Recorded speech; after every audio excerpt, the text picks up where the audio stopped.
Mesdames, Messieurs, bienvenue à l'émission Érable en bref, édition du 23 mars. Ici Lydia Jacques. Cette semaine, plusieurs sujets d'actualité locale et régionale avec des invités expérimentés. Commençons par Patrick Breton, qui est enseignant, mais également animateur SACEC. On va parler de la marche du pain Odette Doyon, qui aura lieu le 1er avril prochain. Également, vous avez sûrement entendu parler de cette microbrasserie Jackalope qui ouvrira bientôt à Plessisville. Pour l'instant, voici donc votre bulletin de nouvelles.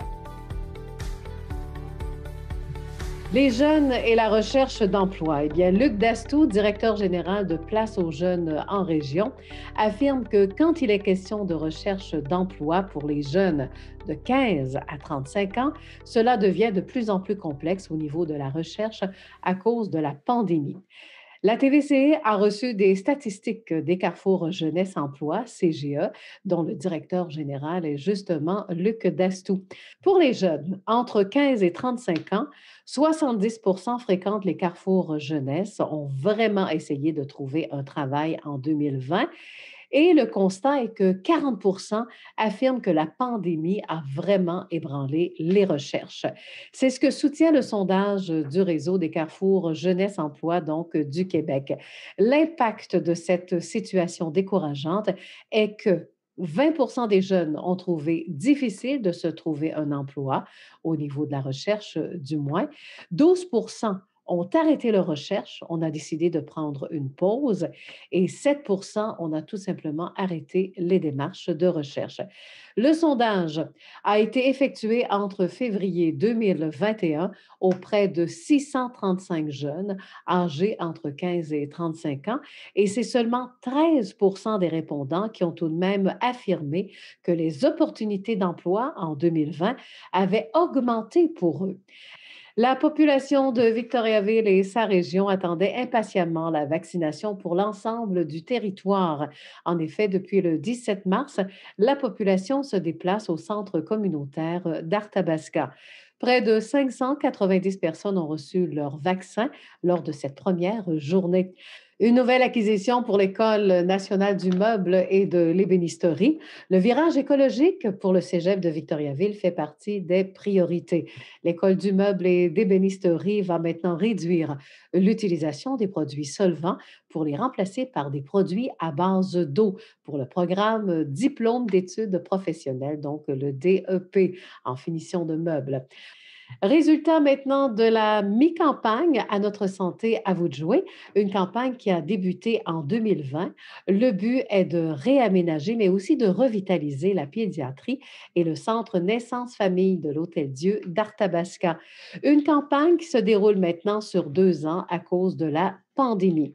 3,2 millions de dollars jusqu'à maintenant, alors c'est très encourageant pour la suite. L'objectif est donc de 5,6 millions de dollars. Et maintenant, passons à nos deux entrevues pour aujourd'hui à Érable en bref.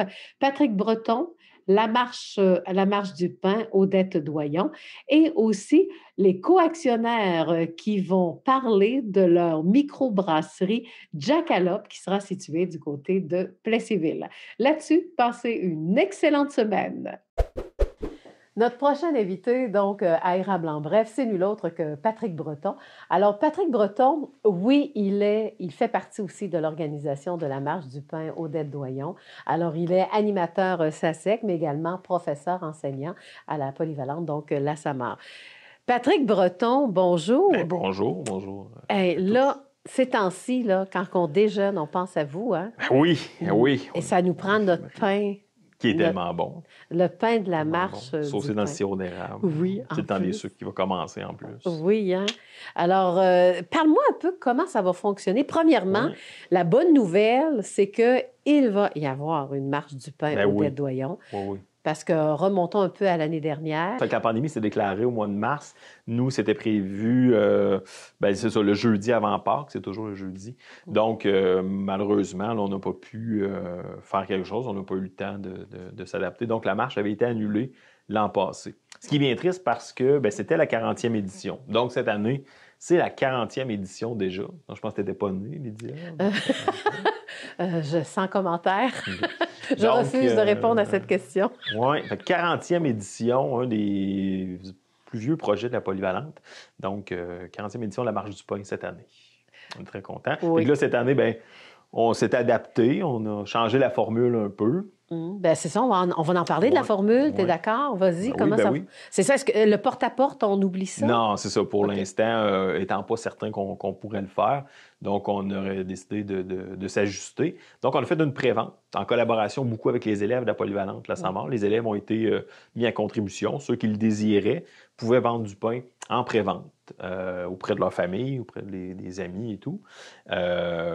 Puis c'est ça. Puis les gens aussi, bien, sur le site, pouvaient comme réserver, entre guillemets, leur pain. Alors, ça a été fait. On avait un objectif qui était dépassé déjà pour la prévente. Et puis, le jour même, bien, là, les pains qui ont été vendus en prévente vont être remis à ceux qui en ont acheté.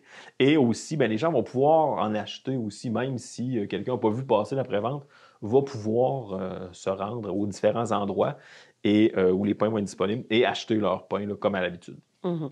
On en vend... Ça vous prend combien de pain à vendre pour arriver là, dans votre objectif? Bien, on n'a pas d'objectif financier parce que, tu sais, le projet, je pense que les gens le savent, les projets de la Marche du Pain, mais c'est des projets de développement durable, autant au niveau local qu'au niveau international. Fait on n'a pas d'objectif. Ce qui est ramassé est entièrement donné à ces projets-là. Fait que, bien évidemment, mais plus il y a de l'argent, bien, plus il y a de projets qui sont aidés. Mais on ne se fixe jamais d'objectif financier. OK. Mais on réussit à vendre combien de pain à chaque... Les années passées, c'était autour de 4500. Donc, Plessisville et les environs aussi. Il faut savoir que ça touche les municipalités environnantes aussi. Donc, 4500. Cette année, bien, veux pas, la formule étant ce qu'elle est, comme on ne fait pas de porte-à-porte, on avait, je veux dire, un objectif plus modeste. Donc, on s'attendait à en vendre à peu près 1000 en pré-vente. À peu près, c'est notre objectif. Puis, on a dépassé 1500. Donc, c'est quand même très encourageant. Fait qu'on espère aussi, la journée même, pouvoir en vendre. Bon. La journée même, c'est le 1er avril. Oui, exactement. Donc, qu'est-ce qui va se passer le 1er avril? Ben nous, c'est ça, on reçoit les pains. C'est des pains qui viennent de la boulangerie Le Mieux. On essaye le projet étant un projet de développement durable, ben, on essaye de faire en sorte d'être cohérent le plus possible avec ça. Donc, on essaye d'encourager local. Donc, boulangerie Le Mieux qui nous fait nos pains, on en est très heureux. Ils font des excellents produits. Puis c'est ça, fait qu'on reçoit les pains, nous, le matin. On étiquette ça, puis cette année, à partir de 13h, les gens vont pouvoir se rendre à la polyvalente La Saint-Maur, du côté de la cafétéria, et vont pouvoir venir se procurer leur pain. Ils peuvent en acheter plus du côté de la cafétéria, ou le gymnase. On va essayer de faire un genre de service à l'auto. Les gens n'auront pas à débarquer. Ceux qui ont déjà acheté leur pain en pré-vente, les jeunes qui leur en ont vendu, leur ont donné un coupon. Ou encore, on a une liste de ceux qui s'en sont procurés par le site Internet. Donc, on va avoir la liste où on va recevoir le coupon et on donne le pain à ce moment-là. Ou quelqu'un qui dit, ben moi, j'en ai pas acheté en pré-vente, ben, il va pouvoir se le procurer au coût de 5 $. Oui. Et ça, est-ce que ça compte pour les examens, pour les jeunes? Je ne sais pas, là. Non. C'est une activité. Ce qui est beau, c'est que c'est de l'engagement communautaire, c'est le goût de s'impliquer. Tu sais, les années précédentes, on avait toujours environ 120, 140 jeunes qui participaient comme marcheurs ou comme conducteurs, ceux qui avaient leur permis. Fait que cette année, ça a tourné encore autour de ça, de jeunes qui ont vendu du pain. Fait que, des jeunes qui veulent, hein, sont pas... Il n'y a aucun jeune qui est obligé. Non, c'est ça. Nous, on est passé par les classes, suggérés, ceux qui veulent participer. Beaucoup l'avaient déjà fait, des fois au primaire, au secondaire. Beaucoup de secondaire 1 qui en ont vendu. Fait que c'est encourageant, je trouve, pour les années à venir. Ça veut dire que déjà, quand tu t'impliques en secondaire 1, souvent, tu continues ça. Oui, puis j'aimerais ça qu'on parle un peu des projets. Les projets locaux, c'est quoi? Bien, peut-être juste avant, mentionner, parce que je parlais de Plessisville, mais il va y avoir des points de vente aussi dans les municipalités environnantes. On parle de Laurierville, Lister, Notre-Dame-de-Lourdes, Sainte-Sophie, Saint-Pierre-Baptiste, Saint-Ferdinand. Je ne veux pas en oublier, je vais faire le tour. C'est pas grave. Donc, c'était la conclusion de toute manière. OK, c'est ça. Donc, il va y avoir des points de vente à ces endroits-là aussi. Fait que les gens de ces municipalités-là ne sont pas obligés de venir jusqu'à Plessisville. Il va y avoir des points de vente dans ces municipalités-là. Les projets, ben, comme je dis, là, les projets cette année ne sont pas sélectionnés encore. En général, ben, dans les années passées, à Râpé, on a aidé beaucoup à Râpé, CLDI, la Maison des familles. C'est des projets au niveau local qui ont été encourager. Puis au niveau international, bien, c'est des projets où soit on connaît des gens ou où nous, on va. Soit que c'est des gens de la région qui sont là dans des pays comme c'est le Guatemala, Haïti, le Pérou, ou encore c'est des projets où nous, avec des jeunes, on se rend faire des stages humanitaires quand c'est possible, là, bien évidemment. Fait ça permet de suivre un peu à quoi sert cet argent-là. Fait que c'est facile pour nous d'avoir une vision. Puis aussi, bien, comme je dis, quand on a la chance d'y aller avec des jeunes, bien là, les jeunes, ils peuvent concrètement voir ce pourquoi ils ont vendu du pain. Fait que tu sais, ça imbrique tout ça. Puis ça fait en sorte que je pense que les jeunes ont le goût de continuer à s'impliquer après. Oui. Ouais. Puis là, on va quand même mentionner pour ceux qui ne sont pas au courant pourquoi la Marche du pain s'appelle la Marche du pain Odette Doyon. Oui, bien, parce que c'est Mme Doyon qui avait été l'initiatrice, l'instigatrice de ce projet-là. Elle l'a porté sur ses épaules pendant de très, très nombreuses années. Alors, on tenait à rendre hommage parce qu'Odette avait à cœur le bien-être des gens et d'aider des gens dans le besoin.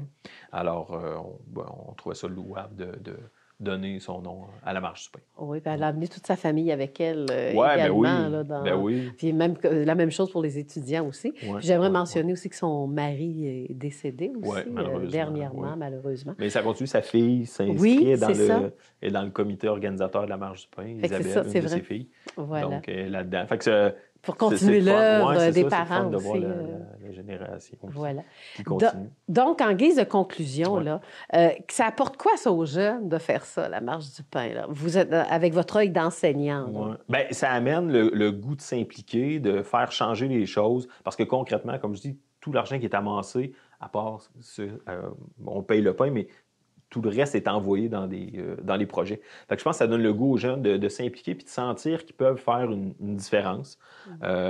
Quelqu'un qui a vendu un pain, il a contribué. Il y en a qui en ont vendu des dizaines, mais déjà, quelqu'un qui en a vendu un puis qui s'implique, ça lui donne le goût de s'impliquer puis de continuer puis d'être un acteur de changement. Voilà. Combien ça coûte un pain? On le vend 5 $. Voilà, pour la cause. Oui, puis les gens, beaucoup de gens font des dons. En général, comme je dis, c'est un projet, c'est un vieux projet. Fait que les gens le connaissent, puis ils savent que cet argent-là sert vraiment aux gens plus démunis. Voilà. C'est important de mentionner que même si les gens n'ont pas acheté en pré-vente, que le 1er avril, ils peuvent se rendre quand même à la polyvalente et dans les points de vente. Donc, on ne fait pas de livraison, là. C'est les gens qui se rendent à Polyvalente, la Samar, pour aller chercher leur pain. C'est ça, ou pour faire un don pour la Marche du pain. Puis, c'est ça, ils peuvent aller sur le site Facebook de la Marche du pain. Parfait. Puis qu'importe qui vient là, de la région, d'un peu partout, comme on dit, on vous dit oui, là, vous voulez un pain. Oui, vous en voulez 3. Allez-y, on aime l'abondance. Voilà, exactement. Bon, c'est déjà tout, Patrick Breton. Merci. Merci beaucoup. Et on se dit à un prochain événement, parce que vous en avez plusieurs, vous, dans une vie. Hein? On va essayer de continuer. À la prochaine, lâchez pas. Merci. Alors voilà, je m'entretenais avec Patrick Breton, donc enseignant, mais aussi animateur SACEC. Aujourd'hui, à l'émission Érable en bref, nous allons découvrir une toute nouvelle entreprise, une entreprise de microbrasserie. Vous en avez entendu parler. L'entreprise s'appelle Jackalope. Alors, je ne sais pas comment on le prononce, mais on va l'apprendre avec des investisseurs, comme on dit, qui n'ont pas froid aux yeux, même en temps de COVID. On fait le plan d'affaires et puis on a quand même, je ne sais pas si on est allé à la recherche d'un mentor, mais vous le connaissez également. On va commencer par parler à Pierre Fortier, mais juste auparavant, je vous montre la belle gang de la toute nouvelle microbrasserie Jackalope. Bonjour. Nommez-vous les gars. Nommez-vous les gars. Bonjour, moi c'est Marc-Olivier Pouliot. Bonjour, moi c'est Édouard Ferron. Moi c'est Maxime Tremblay. Et Pierre Fortier. Voilà. Alors, ne vous en faites pas, on ne fera pas une entrevue avec des masques, parce qu'à la fin, il va falloir lever un verre, hein? C'est ça, hein? Bien sûr. Bon. Alors, dans ce cas-là, je vous invite à aller à faire la distanciation. Je vais m'entretenir avec Pierre Fortier. Donc, un de vos mentors, j'en suis certaine. De toute manière, Pierre, vous pouvez maintenant enlever votre masque. Pierre Fortier, là, vous m'épatez vraiment. Une affaire de plus. Oui. Vous étiez en chômage, c'est quoi? Qu'est-ce qui s'est passé? Non, on n'était pas en chômage, mais l'idée m'est venue avec En faisant des tournées du Québec, hein, j'aime bien le Québec, puis en vacances, à un moment donné, je vais dans des microbrasseries, puis à un moment donné, je découvre, je dis, coudonc, c'est bien le fun, cette affaire-là. Je dis, pourquoi qu'on n'a pas ça par chez nous? Fait que l'idée a migré lentement dans ma tête depuis quelques années. J'ai même fait un cours pour démarrer une microbrasserie. Oui. Et là, avec le temps, ben, j'attendais le capital humain pour le faire.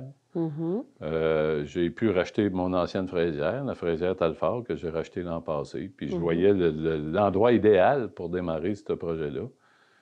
Puis l'an passé, par la bande, par le Relais pour la vie, j'ai été mis en contact avec un groupe de jeunes qui avait le projet de démarrer ça dans la région. L'endroit n'était pas nécessairement décidé. Ça aurait pu être Plessisville, Saint-Ferdinand ou Victoriaville, mais j'ai dit « Hey, les gars, moi, ça m'intéresse. » Fait que là, le contact s'est fait par le Relais par la vie, puis voici ce qu'on en est rendu aujourd'hui. Puis faire des affaires 4 gars ensemble aussi, parce qu'il faut le mentionner, tout le monde est à part égale dans la business. Ça, vous y teniez aussi, hein? Oui. Il faut qu'ils soient intéressés parce qu'on a une différence d'âge importante. Puis moi, ben, je suis intéressé à agir comme plus investisseur mentor, puis que ça soit démarré, puis dans quelques années, ben, on verra là. Mais je pense que j'ai confiance au projet, j'ai confiance en mes associés. Oui, et même eux étaient d'accord pour faire ça aussi à la fraisière Talfort. Oui. Le terrain est là, ça prend quand même une... Il faut faire pousser ce que ça prend pour faire de la bonne bière. Oui, c'est ça. Bien, le principal ingrédient de la bière, c'est l'orge, c'est le malt. Hein? Ça vient de l'orge. Fait que j'ai fait pousser 26 tonnes d'orge, j'en ai passé, puis on a déjà notre ingrédient de base. Et puis j'ai l'impression que l'endroit va très bien fonctionner aussi à cause de la route 116. Oui. Bien, moi, je l'ai eu pendant nombre d'années. Hein, puis on vendait des fraises, on vendait beaucoup de fraises à l'autocueillette, puis il y avait un achalandage important. Fait qu'on pense que cet achalandage-là va continuer. L'endroit est très bien situé pour ça. Puis on va pouvoir déguster sur place aussi. On va pouvoir acheter en canette pour emmener, mais on va pouvoir déguster sur place. Mais c'est vraiment un changement de cap parce que la fraisière Talfort est située, dites-nous un peu, plus dans la paroisse. Hein, c'est dans la paroisse, près de Fromage Chapiteau, là, à la sortie de la ville vers Princeville. Très bel endroit. Oui. Mais on ne fera plus pousser de fraises. Il reste un petit peu de fraises que l'ancien propriétaire va finir de cultiver cette année, mais ça va être terminé encore. Alors, puis lui, ben, il était rendu à un certain âge, mais c'était mon frère aussi que j'avais vendu. J'avais vendu en 2006. Que lui a exploité avec son beau-frère, qui était Claude Talbot. C'est pour ça que le nom de Talfort. Oui, Talfort. Fait que là, il désirait revendre eux autres l'an passé, puis au début de l'an passé, j'ai racheté le bâtiment. J'avais toujours un petit quelque chose avec ce terrain-là.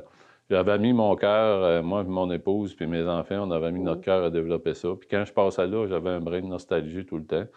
Puis là, quand est venu le temps de penser à la microbrasserie, j'ai dit, coudonc, c'est là que ça va, ça. Depuis qu'on a annoncé, curieusement, que ça va ouvrir incessamment l'été, je vais vous dire, il y a beaucoup de gens qui sont prêts à sortir. Ah oui. En tout cas, on va y goûter à votre bière. Bon, mais merci. Hein? Vous allez revenir à la toute fin pour la conclusion. En attendant, on va entendre vos...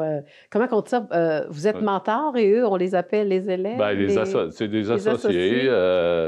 C'est des jeunes, c'est tellement beau à voir, le dynamique là, que vous allez voir. Là, c'est une vraie belle équipe. Voilà, j'ai hâte de les interviewer. OK. Merci, à tantôt. Merci. Alors, un des associés, donc, c'est Marc-Olivier Pouliot. Alors, Marc-Olivier, qui a eu l'idée en premier là, de dire, ou la première approche, là, comment on forme une gang là, pour dire on part une microbrasserie? Bien, c'est une bonne question. Dans le fond, nous, comme on va en parler un peu tantôt, c'est notre collègue Maxime Tremblay qui est présentement brasseur au Bockel, qui est une autre microbrasserie du Québec, une assez grosse microbrasserie, qui, lui, nous a approchés, moi puis mon collègue Édouard Ferron, parce que, dans le fond, moi puis Édouard, on a des profils un peu plus administratifs. On est encore à l'école, on finit notre université en avril prochain. Puis, dans le fond, moi, je suis plus relations humaines, ressources humaines. Édouard est plus comptabilité. Fait que Max nous a approchés pour nous dire « Hey, les gars, ça vous tente dessus? J'aurais besoin de vous pour me lancer en microbrasserie, pouvoir faire mes propres produits. » Fait que c'est sûr que tout de suite, on a été super emballés par le projet, puis on lui a dit oui. Puis de fil en aiguille, comme Pierre expliquait un peu plus tôt, nous, dans le fond, on voulait starter nos affaires. On ne savait pas quand exactement, on ne savait pas où. Mais quand on a eu la rencontre avec Pierre, ça a facilité le projet là, énormément. Jackalope, comment vous avez pensé à ça, calope? On voit comme, c'est quoi? C'est des cornes d'antilope. Ouais. Ah, c'est ça, c'est des cornes d'antilope. Ouais. Dans le fond, un jackalope, ça vient du folklore nord-américain. C'est un mélange entre un lièvre puis un antilope. D'où le jack qui vient du jackrabbit et le hop qui vient d'antilope. Le folklore disait que le jackalope, dans le fond, c'était un animal fantastique, mythique, ça n'existe pas pour vrai, un jackalope. Mais que les chasseurs, quand ils chassaient puis qu'ils avaient pris un peu trop de boisson, ils pouvaient entendre le jackalope. Puis le jackalope est un grand fan de whisky selon la légende aussi. Alors on trouvait que le lien était vraiment intéressant de faire avec les deux. Sur notre nom aussi, là, dans le fond, c'est pas la vraie interprétation du jackalope. On a rajouté le H-O-P à la fin parce que c'est houblon en anglais. Eh bien, dans ce cas-là, on va rencontrer un autre des actionnaires. Édouard Ferron, j'aimerais ça qu'on parle de... T'es bon en comptabilité, là? Oui, un peu plus avec les chiffres, on va dire. Bon, alors parlons chiffres. Ça veut dire que vous avez fait sûrement un plan d'affaires. Oui, exactement. Dans le fond, dès qu'on a commencé le processus, au début avec Marc-Olivier puis Maxime, on a travaillé un peu, on a fait des calculs, voir est-ce que c'est rentable comme projet, c'est quoi que ça peut nous apporter. Donc, on a commencé ça en mai-juin. Par la suite, le processus s'est beaucoup accéléré avec la rencontre de Pierre parce que nous, au début, on manquait d'argent, on ne savait pas le site qu'on avait besoin. Donc, en rencontrant Pierre, on s'est dit, OK, là, il faut accélérer. On veut ouvrir probablement en 2021. Donc, on a calculé ça, les machines, tous les fermenteurs qu'on a besoin de tous les équipements. Donc, on estime environ des investissements d'un peu plus de 700 000 $. Ça, c'est sans compter les installations qu'on a déjà, donc le terrain et la bâtisse qu'on a apporté beaucoup de rénovation et qu'on fait actuellement également. Et puis, pour le lancement d'une nouvelle entreprise, on ne reçoit pas l'aide d'un gouvernement quelconque, là, hein? Présentement, oui, on travaille beaucoup avec des institutions gouvernementales. Donc, là, on travaille avec la financière agricole pour aussi du financement, probablement des subventions. On a aussi contacté Investissement Québec qui peut nous apporter de l'aide. Puis, on a également eu de l'aide, le CLD, qui nous a apporté aussi du mentorat pour pouvoir nous aider à faire notre plan d'affaires, le modèle aussi, puis qu'est-ce que les banquiers ils vont rechercher qu'on ait de présent dans notre plan d'affaires. Oui? Avec Pierre Fortier, vous n'aurez pas de problème.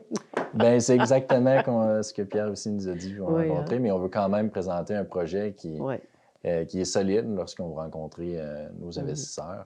Donc, là, on a travaillé avec eux. Puis, dans le fond, on a fallu faire des styles pour nos canettes, travailler dessus, comment on va pouvoir mettre notre produit sur le marché. Donc, comme on a déjà parlé, il va y avoir une place, on va pouvoir déguster au pub nos produits. On va pouvoir venir en acheter directement sur place.